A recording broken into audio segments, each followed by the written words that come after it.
Welcome to our channel students. आज हम लोग पढ़ेंगे इंडक्टिव और डिडक्टिव मेथड के बारे में कि एज अ टीचर हम लोग इंडक्टिव और डिडक्टिव मेथड को कैसे क्लासरूम में यूज़ कर सकते हैं। तो सबसे पहले हम लोग जानते हैं इंडक्टिव मेथड होता क्या है। तो हमारा इंडक्टिव मेथड जो है वो फॉलो करता है जनरल टू स्पेसिफिक मैक्सिम को। इसका मतलब है कि हम पहले बच्चों को जनरल चीज़ें बताते हैं, उसके बाद फिर धीरे धीरे उसको स्पेसिफिक और मेन चीज़ बताते हैं। इंडक्टिव मेथड में बहुत सारे एग्जांपल्स की हेल्प से स्टूडेंट्स को नए रूल्स, फार्मूला या फिनोमिना के बारे में बताया जाता है। तो इस मेथड में टीचर जो है वो रिप्रेजेंट करता है बहुत सारे एग्जांपल्स को बच्चों के सामने, और उसके ये सारे एग्जांपल्स को समझने के बाद बच्चे जो हैं वो खुद से ही अपना रूल्स और डेफिनेशन जो हमारा होता है, मेन चीज़ जो हम पढ़ाना चाहते हैं, बच्चों को जो समझाना चाहते हैं, वो बच्चे खुद से ही समझ जाते हैं। इस मेथड में टीचर बच्चों के सामने बहुत सारे एग्जांपल्स को प्रेजेंट करता है और बच्चे धीरे धीरे वो सारे एग्जांपल समझ के मेन रूल्स या फॉर्मूले को समझ जाते हैं।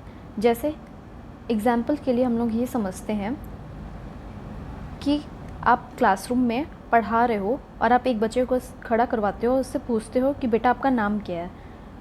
तो बच्चा बोलता है सर मेरा नाम राहुल है। तो आप पूछते हो कि आपके फ्रेंड का नाम क्या है। तो बच्चा बोलता है मेरे फ्रेंड का नाम ऋषि है। और ये सारी चीज़ें आप ब्लैक बोर्ड पे नोट करते जाते हो। फिर आप बच्चे से पूछते हो कि बेटा आप रहते कहाँ हो। तो बच्चा बोलता है सर मैं वाराणसी में रहता हूँ।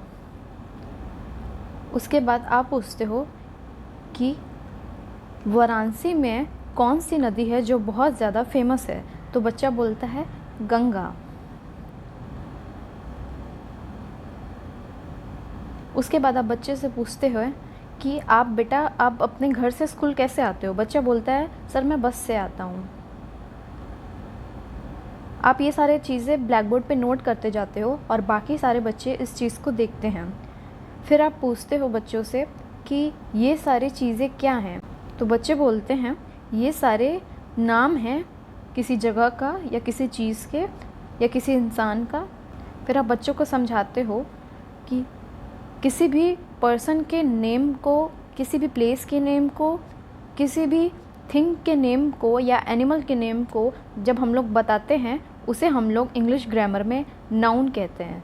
तो आपने बहुत सारे एग्जाम्पल्स के थ्रू क्या है नाउन के रूल को या डेफिनेशन को समझा दिया।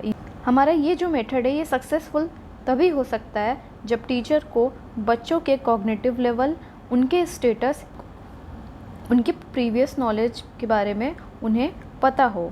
टीचर को ये नॉलेज होना चाहिए कि बच्चों का एक तरह से स्टेटस क्या है, वो कितने साल के बच्चे हैं, वो बड़े बच्चे हैं कि वो छोटे बच्चे हैं, उनका कॉग्निटिव लेवल क्या है, उनकी समझ कैसी है और वो कहाँ तक जानते हैं, वो क्या क्या पढ़ चुके हैं। ये सब टीचर को पता होना चाहिए, तभी वो सक्सेसफुली इस मेथड का यूज़ कर सकता है।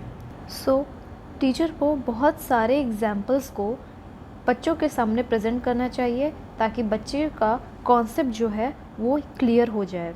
लेकिन अगर टीचर बहुत ज़्यादा जल्दबाजी करेगा तो वो बच्चे को अच्छे से एग्जाम्पल समझा नहीं पाएगा, जिसके वजह से क्या होगा कि जो बच्चे हैं वो करेक्ट कंक्लूजन पे नहीं आ पाएंगे। सिर्फ स्किलफुल टीचर ही इस मेथड का प्रॉपरली यूज़ कर सकते हैं, जिनको बच्चों के कॉग्निटिव लेवल और उनके प्रीवियस नॉलेज हर चीज़ के बारे में काफ़ी जानकारी हो। ये मेथड जो है बहुत ज़्यादा हेल्पफुल है क्योंकि ये कॉन्सेप्ट को क्लियर कर देता है। बच्चे की थिंकिंग प्रोसेस यहाँ पे लगती है। बच्चे सोचते हैं कि टीचर उनको वेरियस एग्जांपल दे के क्या समझाने की कोशिश कर रहे हैं, जिसकी वजह से बच्चों के कॉन्सेप्ट्स जो हैं वो बहुत अच्छी तरीके से क्लियर हो जाते हैं। इंडक्टिव मेथड काफ़ी स्लो मेथड है क्योंकि टीचर्स को बहुत सारे एग्जाम्पल्स को पहले से ही तैयार करके आना पड़ता है ताकि वो क्लासरूम में बहुत सारे एग्जाम्पल्स को प्रेजेंट कर सके। तो ये बहुत ज़्यादा टाइम कंज्यूमिंग मेथड भी है। नेक्स्ट हमारा है कि इस मेथड का यूज़ करके जो भी बच्चे सीखते हैं, जो भी समझते हैं, उसे कभी भुला नहीं पाते क्योंकि उनके खुद की थिंकिंग प्रोसेस जो है इसमें इन्वॉल्व रहती है। नेक्स्ट हम लोग देखते हैं मेरिट्स ऑफ इंडक्टिव मेथड। सबसे पहले हमारा ये पॉइंट है कि बहुत सारे एग्जाम्पल्स के थ्रू बच्चे जो हैं कॉन्सेप्ट को खुद से समझ के सीखते हैं। इस मेथड के थ्रू बच्चे सिर्फ ना ही कॉन्सेप्ट को याद करते हैं बल्कि उसके जनरलाइजेशन को भी समझते हैं। इस मेथड में बच्चे जो हैं वो ज़्यादा एक्टिव होते हैं। स्टूडेंट्स को काफ़ी सेटिस्फैक्शन फील होता है क्योंकि वो खुद से नॉलेज को गेन करते हैं और इस तरह से उनकी पर्सनालिटी भी डेवलप होती है और उनके मन में एक सेंस ऑफ इंडिपेंडेंस भी आता है। ये एक नेचुरल मेथड है साइकोलॉजिकल पॉइंट ऑफ व्यू से, क्योंकि बच्चे इसमें खुद से सीखते हैं अपने थिंकिंग लेवल के अनुसार। इस मेथड में टीचर जो है बहुत सारे एग्जाम्पल्स बच्चों के सामने प्रेजेंट करता है, तो बच्चों को बहुत सारे फैक्ट्स के बारे में जानने का भी मौका मिलता है और उनके कॉन्सेप्ट्स और ज़्यादा क्लियर हो जाते हैं, जिसकी वजह से उन्हें रटने की ज़रूरत नहीं पड़ती है कॉन्सेप्ट को, और वो खेल खेल में एक तरह से कह सकते हैं हर चीज़ें जो हैं सीख जाते हैं। ये एक ऐसा मेथड है जहाँ पे बच्चे ज़्यादा एक्टिव होते हैं। टीचर बच्चों के सामने बहुत सारा एग्जाम्पल प्रेजेंट करता है, उनसे इंटरेक्ट करता है, जिसकी वजह से बच्चों के अंदर भी बहुत सारी क्यूरियोसिटी जनरेट होती है और बच्चे बहुत इंटरेस्ट के साथ उसे समझने की कोशिश करते हैं। अब मेरिट्स के बाद हम लोग आ जाते हैं कि इंडक्टिव मेथड के क्या डिमेरिट्स होते हैं। तो सबसे पहला हमारा ये आ जाएगा कि ये काफ़ी टाइम कंज्यूमिंग मेथड है। इसमें टीचर्स का वर्क ज़्यादा बढ़ जाता है और कहीं ना कहीं बहुत सारे एग्जाम्पल्स के थ्रू पढ़ाने में बहुत ज़्यादा टाइम भी लग जाता है। नेक्स्ट हमारा पॉइंट आ जाएगा कि ये इंडिपेंडेंट मेथड नहीं है, क्योंकि हमारा जो इंडक्टिव मेथड है वो कहीं ना कहीं डिडक्टिव मेथड में डिपेंडेंट है। फिर नेक्स्ट हमारा पॉइंट है कि ये जो है ये छोटी क्लास के लिए यूज़फुल नहीं है, क्योंकि इसमें काफ़ी समझना पड़ता है। बहुत सारे एग्जाम्पल्स जब आप बच्चों के सामने प्रेजेंट करेंगे तो एक लेवल ऑफ अंडरस्टैंडिंग चाहिए ताकि बच्चे समझ सके कि टीचर हमें क्या पढ़ाने की कोशिश कर रहा है, क्या बताने की कोशिश कर रहा है। हमारा नेक्स्ट पॉइंट है क्लासरूम में एंटर करने से पहले टीचर्स को बहुत सारे एग्जाम्पल्स को प्रिपेयर करके आना पड़ता है, जिसके लिए बहुत ज़्यादा टाइम और एफर्ट की ज़रूरत पड़ती है। हमारा इंडक्टिव मेथड एक तरह से कह सकते हैं कि हायर क्लासेस के लिए ही यूज़फुल है। इस मेथड की हेल्प से रूल्स और कॉन्सेप्ट तो क्लियर हो जाते हैं, लेकिन ये बहुत सारी दूसरी प्रॉब्लम्स जो हैं उनको सॉल्व नहीं करता है। नेक्स्ट हम लोग आ जाते हैं हमारे दूसरे मेथड डिडक्टिव मेथड पर। तो हमारा ये मेथड भी जनरल टू स्पेसिफिक मैक्सिम को फॉलो करता है। इस मेथड में टीचर जो है रूल से एग्जाम्पल की तरफ जाता है। एग्जाम्पल के लिए समझ लीजिए कि पहले टीचर बच्चों को बता रहा है कि व्हाट इज़ नाउन। तो पहले वो नाउन की डेफिनेशन बच्चों को बताएंगे कि noun is a name of person, place, animal and things.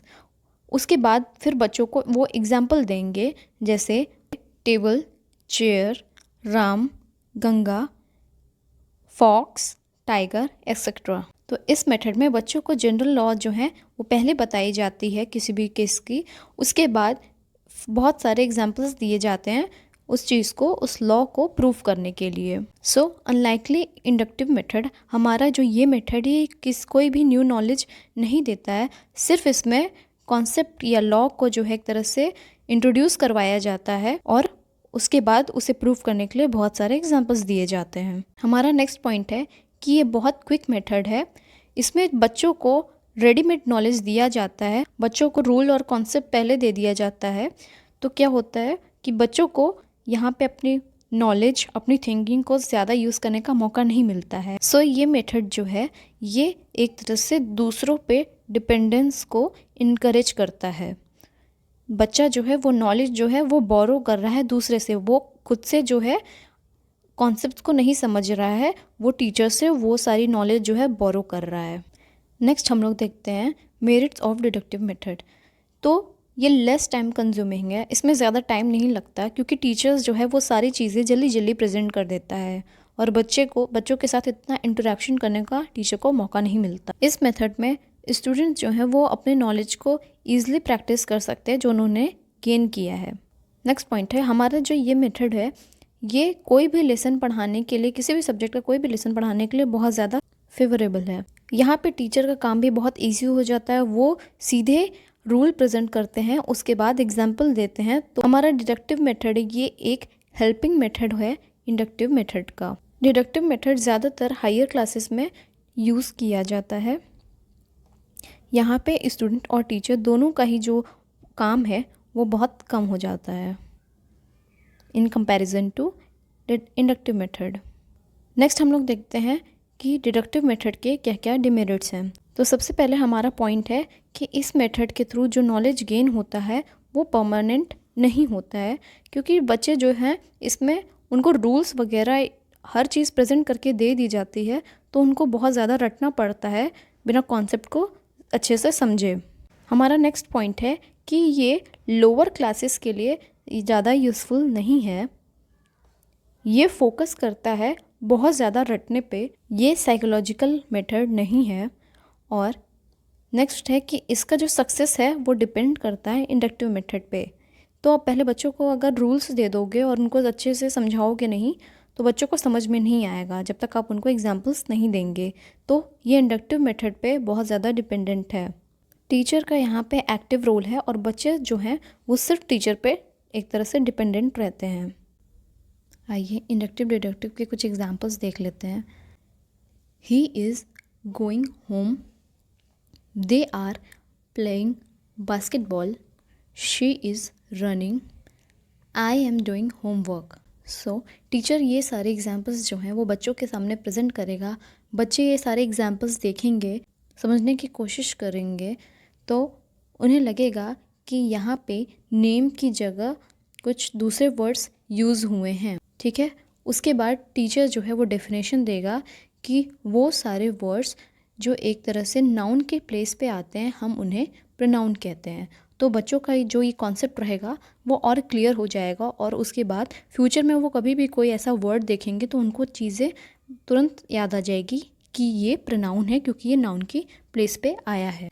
तो हमारा ये वाला एग्जाम्पल इंडक्टिव मेथड के एग्जाम्पल था। नेक्स्ट हम लोग आते हैं डिडक्टिव मेथड के एग्जाम्पल पे।